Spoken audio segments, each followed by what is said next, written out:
Hi everyone, welcome back to our channel. Today in this following video I'm going to show you the ways to buy Bitcoin on Coinbase using your debit card or bank account. So to buy Bitcoin on Coinbase you have to follow the steps. First of all, you need to go ahead and log in into your account, and likewise you also need to make sure that the account is verified. Only the verified account will be eligible to trade. So all you have to do is just go ahead and tap on the buy button first of all, and on the other page what you have to do is you just need to go ahead and select the asset that you wish to buy. Since we are buying Bitcoin, select that, and next page you have to go ahead and enter in the exact amount of Bitcoin that you're buying.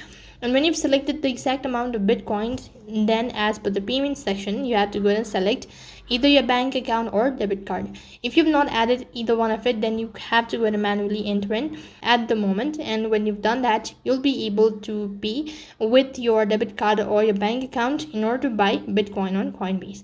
So go through it and then select the withdrawal method, all that, and that's how you can buy Bitcoin on Coinbase. That is all for this video. I hope the video was helpful. Make sure to like, share and subscribe to our channel. Thank you for watching. See you in the next video.